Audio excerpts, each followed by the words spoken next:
कमर जमान कायरा साहब, petrol prices मुसलसल बढ़ाई जा रही हैं, जो सब्सिडीज हैं पेट्रोल पर वो कम की जा रही हैं मुसलसल।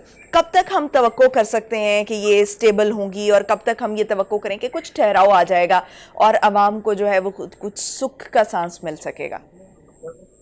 देखिए, हुकूमत ने जो ये फैसले किए हैं बहुत बोझल और भारी दिल से किए गए फैसले, और ये कोई अच्छे फैसले नहीं है, मकबूल फैसले नहीं है। इसलिए कि इन फैसलों की बदौलत अवाम की जिंदगियों में तकलीफ बढ़ी है, अजियतें बढ़ गई हैं। सिर्फ तेल की कीमत नहीं बढ़ी, बिजली की कीमत बढ़ी है, गैस की कीमत बढ़ी है, उससे हर चीज जो है वो उसको पर लग गए हैं, और लोगों की आमदन उतनी नहीं बढ़ी। हमने भरपूर कोशिश की है कि जो सबसे गरीब तबका है उस तबके को सब्सिडी दी जाए, उस तबके को रिलीफ दिया जाए, लेकिन क्योंकि हमारे लोग जनरली आदी हैं। देखिए, इस वक्त ना मुल्क के अंदर एक स्टडी ये है कि मुल्क का 80% तेल जो हम कंज्यूम करते हैं, 80% तेल टॉप के 20% लोग इस्तेमाल करते हैं जो वसाइल वाले हैं। राइट। और 20% और 80% लोग 20% तेल इस्तेमाल करते हैं। आम आदमी जो मोटरसाइकिल वाला है, गरीब आदमी है, छोटा दुकानदार है, मजदूर है, तालिब इल्म है। अब ये एक दिलचस्प स्टडी है कि तेल की कीमत में 100 रुपया के करीब जो थी वो सब्सिडी मिल रही थी। अब 1 लीटर एक तेल डलवा के 70 सीसी मोटरसाइकिल में एक कारकुन, एक मजदूर, एक तालिब इल्म वो जाता है मजदूरी करने या तेल हासिल करने, तो उसको 100 रुपया सब्सिडी मिलती है। उसके मुकाबले में एक लैंड क्रूजर वाला जो 5-6 करोड़ की गाड़ी लेके आता है, वो 100 लीटर तेल डलवाता है, 10,000 की सब्सिडी एंजॉय करता है। तो क्या ये सब्सिडी जारी रह सकती है? ये कैसे मुमकिन है कि सब्सिडी वाला आटा वही खाना, वही आटा मालिक खाए, वही उसका मुलाजिम खाए? ये किस तरह मुमकिन है? सो हमें जो ब्लॉक सब्सिडीज थी उनका खात्मा करके बुनियादी तौर पे टारगेटेड सब्सिडी की तरफ आना होगा। और ये जो है कि कब इसमें कमी कब होगी, यकीनन लोग भी जानते हैं, आप भी जानते हैं कि गवर्नमेंट ने जो फैसला किया, मैं खुद कह रहा हूं, मैं हुकूमत का हिस्सा हूं, लेकिन मैं कह रहा हूं कि नापसंदीदा फैसला है, एक मुश्किल और बुरा फैसला है। लेकिन अगर ये ना किया जाता, फर्ज करें दूसरा रास्ता यह था कि ये फैसला ना होता, फिर क्या होता? फिर ये होता कि पाकिस्तान खुदा न खास्ता डिफॉल्ट कर जाता। आज भी IMF हमसे कंडीशनलिटीज मनवा रहा है। IMF हमसे कोई नफा कमाने के लिए नहीं कह रहा, वो कोई नफा कमाने का इदारा नहीं है। बुनियादी तौर पे IMF दुनिया के मुल्कों को आसान कर्जे देता है, सस्ती शरह पे कर्जे देता है, लेकिन वो आपकी इकोनॉमी को दुरुस्त करने के लिए अपने तजर्बात करते हैं। हमारे लिए वो पॉसिबल नहीं। लेकिन हमने जब से हुकूमत संभाली है, अगर हम IMF से कर्ज न लेते, अगर हम उसकी शराइत न मानते, तो दूसरी तरफ रास्ता ये था कि IMF हमें जवाब दे देता, हमें सऊदी अरब से भी, चाइना से भी, दुबई से भी, और वर्ल्ड बैंक और एशियन डेवलपमेंट बैंक से भी जो मिलने वाली इमदाद है या रोल ओवर्स है, या जो हमारा कर्जा हमने अदा करना है, उसमें हमें जो रियायत दे दी गई, 1 साल 2 साल की रोल ओवर दे दिया गया, वो ना मिलता तो पाकिस्तान वर्चुअली डिफॉल्ट पे खड़ा था। और डिफॉल्ट के माने क्या होते? पाकिस्तान की तिजारत बंद हो जाती। सही, IMF में जाना हमारे लिए बहुत जरूरी था कायरा साहब। IMF में की जो इंस्टॉलमेंट है वो हमारे, छोटी सी गुजारिश कर देता हूं कि अगर हम उस तरफ जाते तो श्रीलंका की मिसाल हमारे सामने है। आज पाकिस्तान में 250 रुपए लीटर डीजल है, यहाँ खुदा न खास्ता को 400 रुपए लीटर होता। पाकिस्तान में डॉलर की कीमत कहीं चली जाती, महंगाई और बढ़ जाती। यानी उससे ये नहीं था कि वो फैसला कर दे तो बेहतरी रहती, उससे बहुत ज्यादा खराबी हो जाती। सो हमने एक बुरे फैसले को ऑप्ट किया है, एक इंतहाई बुरे फैसले से बचते हुए। ठीक, तो कायरा साहब, क्या IMF जो है वो अगली इंस्टॉलमेंट जारी करने जा रहा है? कुछ मामला जो हैं वो इस तरफ बढ़ रहे हैं? जी, इंशाल्लाह हमने मेजॉरिटी में उनकी जो कंडीशनलिटीज थी वो मीट की है। वैसे ये कंडीशनलिटी सिर्फ IMF के फायदे की नहीं है, पाकिस्तान के फायदे की। अल्लाह करे इसे स्टेबिलिटी आ जाए। सही। और इसी तरह जो FATF के अंदर पाकिस्तान को रिलीफ मिल जाए तो हमारी इकोनॉमिक रिकवरी की यही एक सूरत है। और इकोनॉमिक रिकवरी ही बुनियादी तौर पे मुल्कों की आजादी, मुल्कों की इस्तेहकाम और वहां पे दिए जाने वाले रिलीफ की सूरत बन सकती है। अगर हुकूमत को आमदन बढ़ेगी तो तभी कोई आसानी का रास्ता पैदा हो सकेगा ना, तभी जॉब्स आ सकेगी, तभी डेवलपमेंट हो सकेगी, तभी बिल्कुल लोगों ऐसे को रिलीफ मिल सकेंगे। जी। अच्छा, कारा साहब, हम देख रहे हैं कि इस तमाम सिचुएशन से इस वक्त जो है मिडिल क्लास जो है वो सबसे ज्यादा सफर कर रही है। और 2008 में जब इसी तरह से इंटरनेशनल लेवल पर महंगाई बढ़ी थी तो पीपल्स पार्टी की तरफ से बड़ा अच्छा इकदाम किया गया था कि तनख्वाहों में तकरीबन 100% के करीब जो है वो इजाफा किया गया था। तो क्या इस बार चूंकि आप हुकूमत का हिस्सा हैं इस वक्त, तो क्या ऐसी कोई जो प्लानिंग की जा रही है कि तनख्वाहों में इस किस्म का इस हद तक इजाफा किया जाए कि आवाम को रिलीफ दिया जा सके? देखिए, पहली गुजारिश तो ये है कि तनख्वाहों में इजाफा जब से हम आए 2 महीने के करीब टाइम हुआ है, 2 महीने में 30% तनख्वाहें बढ़ी है। एक वो जो वजीर आजम ने हमारी हुकूमत बनते ही ऐलान किया, और दूसरा बजट में 15% के ये 2 ऐलान है। सो 30% तनख्वाहें हम ऑलरेडी बढ़ा चुके हैं। और मजीद ये कि जो एक बड़ा पुराना मुतालबा था कि तनख्वाहों के साथ जो मुख्तलिफ ग्रांट्स होती हैं या फंड्स होते हैं या पैकेजेस होते हैं, उनको तनख्वाहों में मर्ज कर देने से भी 12, 14, 15% या शायद 20% के करीब इजाफा हुआ है।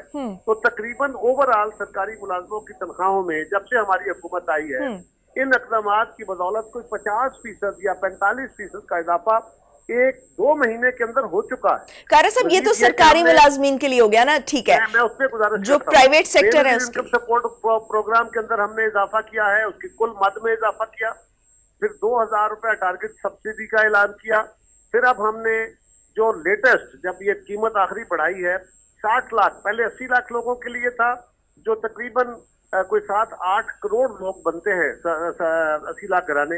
अब कोई 60 लाख घरानों के लिए मजीद ये जो महंगाई का एक तूफान आ गया है, इसको एड्रेस करने के लिए, ताकि जो उमरा है, वसाइल वाले लोग हैं, हमारे टारगेट जो ना टैक्सेस के अंदर भी आप देखेंगे कि हमारा जो अटेंशन है टैक्सेस की, वो भी ये है कि उमरा से टैक्स लिए जाएं। ये जो सेल्स टैक्स और एक्साइज ड्यूटियां बढ़ाई जाती है, ये तो अल्टीमेटली कीमत में शामिल होकर आम आदमी पर पास ऑन हो जाती है। तो अगर आप डायरेक्ट टैक्सेस लगाते हैं, जो कि हम लगा रहे हैं, तो आप उमरा से लेके आम आदमी की तरफ टैक्स ट्रांसफर करते हैं। यही बेहतर तरीका है और बड़े अरसे से हमारी डिमांड। सही। अच्छा, एक और बहुत इंपॉर्टेंट जो मसला है हमारा, मैं उसकी तरफ आपकी निशानदेही कराना चाहूंगी कि आबादी का जो मसला है हमारा यहाँ पर बहुत ज़्यादा है और बहुत तेज़ी से बढ़ रही है। और हम देख रहे हैं कि पिछले कुछ अरसे से बहुत तेज़ी से बढ़ रही है। और पाकिस्तान के बुनियादी मसाइल की एक मेन रीज़न भी है कि हमारे पास वसाइल कम है और आबादी उस लिहाज से बहुत तेज़ी से बढ़ रही है। आबादी के मसले को हल करने के लिए कुछ हुकूमत जो है वो क्या कोई पॉलिसी ला रही है? जैसे चाइना में एक पॉलिसी आई, उस तरह की कोई पॉलिसी जो है हुकूमती लेवल पर कोई इंट्रोड्यूस कराने का स्टेट लेवल पे कुछ इरादा है आपका? देखिए, चाइना के साथ हमारी कोई मिसाल नहीं है, ना हमारी सोसाइटी वैसी है, ना हमारी गवर्नेंस वैसी है, ना हमारा निजाम वैसा है। तो उनकी मिसालें नहीं देनी चाहिए, ना उन जैसी हम ग्रोथ कर सकते हैं, ना उन जैसा हम मुल्क बन सकते हैं। वो एक अलग जहान के लोग। हमें अपने निजाम के अंदर रहते हुए बेहतरी की बातें करनी चाहिए, सोचना चाहिए। नहीं, उन्होंने एक जिस तरह से एक मैयर लिया, उसी तरह का कोई एक मैयर या जो हमारी सोसाइटी को सूट करता है। हमारे यहाँ इनकलाब नहीं आएगा, ठीक हो गया। वहाँ उन्होंने वो दुनिया में 4000 साल पुरानी एक तारीख रखते हैं, हम नहीं रखते। वो दुनिया में इल्म और अदब का गहवारा था, हम नहीं थे। सो अनफॉर्चुनेटली उनकी मिसालें, उन्होंने वहाँ सोशलिस्ट निजाम रखा हुआ है, 1 पार्टी सिस्टम है, वहाँ एक बंदा फैसला करता है जो उनका सदर है और पूरे मुल्क में नाफिज हो जाता है। यहाँ तो ऐसा नहीं है ना, तो उनकी मिसाल ही ना दे। इसी तरह अगर कोई सऊदी अरब तक है तो सऊदी अरब में तो बादशाह है, वहाँ बादशाह के मुंह से निकला हुआ लफ्ज आखिरी अथॉरिटी है। तो यहाँ वो निजाम नहीं है, हम एक और जहान है। लेकिन एक बात पहल तय है कि आबादी का मसला इतना खौफनाक है कि इसका हल किए बगैर हम आगे बढ़ नहीं सकते। और हमारे मुल्क में सबसे बड़ा अजाब यह है कि हमारे जो उलमा हैं, मौलवी साहबान, उलमा तो खैर नहीं, लेकिन मौलवी साहबान जो हैं वो इस मसले को, हर मामले के ऊपर उन्होंने शरीयत का काम खड़ा कर देना है और शरीयत की बात करके एक लफ्ज शरीयत लगाते हैं और उसके बाद लोगों के ज़हन बंद कर देते हैं। हमारा प्रॉब्लम यह है कि इस वक्त ऑफिशियल फिगर कोई 2.5% के हिसाब से हम ग्रो कर रहे हैं, लेकिन एक्चुअली जो है वो हम 3% से भी ज्यादा ग्रो कर रहे हैं। लेकिन अगर 2.5% भी हो और 22 करोड़ आबादी हो, तो आप जरा गौर करें कि हम कोई 50-55 लाख अफराद का हर साल इजाफा कर रहे हैं।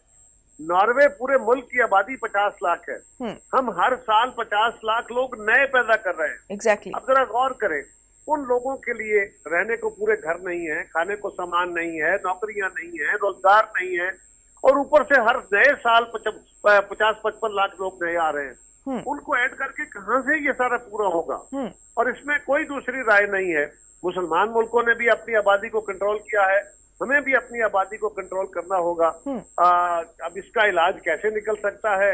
यकीनन हमारे मुल्क के अंदर मुल्लाहियत और मजहबियत जितनी बढ़ाई गई है एक फलसफे के तहत, जो अफगानिस्तान की जंग में हमने मजहब का इस्तेमाल किया, हमने इंतहा पसंदी को फरोग दिया, और उसके नतीजे में पूरे माशरे के अंदर तलखी आ गई है।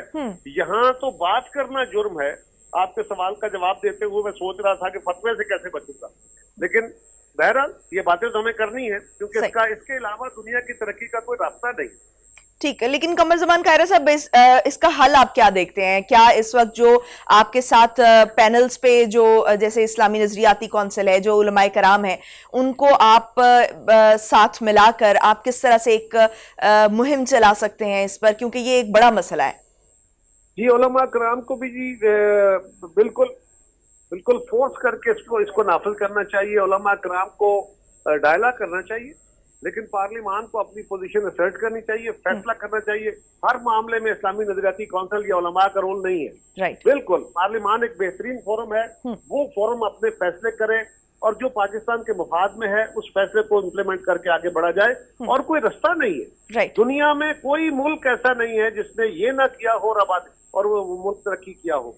आप बांग्लादेश को देख लें, जब हम आजाद हुए थे हिंदुस्तान में अंग्रेजों से, तो दोनों मुल्क एक ही हिस्सा थे, उनकी आबादी हमसे ज्यादा रेशो से बढ़ रही थी। आज वहाँ आबादी कंट्रोल हो गई है और आज वो हमसे आगे निकल गए। तो बड़ी सिंपल गुजारिश है, ये कोई शौक की बात तो नहीं है, ये कोई मजहब के साथ तजादुब की बात तो नहीं है, लेकिन आपने अपने हालात के मुताबिक फैसले करने हैं। ये एक बड़ा सिंपल कुलिया है। इसमें गवर्नमेंट को तमाम तबकात के साथ अग्रेसिवली जो इसकी मीडिया पॉलिसी बनानी चाहिए, एजुकेशन इसकी देनी चाहिए, उलमा को भी एंगेज करना चाहिए। लेकिन अगर कोई नहीं मानता तो उसको भूल जाना चाहिए, उसको एक तरफ फेंकते हुए हमें ये फैसला करना होगा। इसी तरह ये डर डर के हमारे मुल्क के अंदर हमने समझौते के तहत समझौते कंप्रोमाइज करते करते अब आज हम इन हालत को आ गए हैं कि कोई तबका हमारे कंट्रोल में नहीं रह गया। फैसले करते हुए हर बंदा डरता है। कभी आप मौलवियों से डरते हैं, कभी आप वकीलों से डरते हैं, कभी आप तलबा से डरते हैं। तो ये डर डर के, इसी तरह कभी आप तालिबान से डरते हैं, कभी किसी, तो ये नहीं चलेगा निजाम। हमने इस निजाम को चलाने के लिए अपनी पूरी अथॉरिटी, स्टेट की अथॉरिटी असर्ट करनी होगी। ठीक है, स्टेट की अथॉरिटी को असर्ट करना होगा। बहुत शुक्रिया, कमर ज़मान कायरा साहब हमारे थे।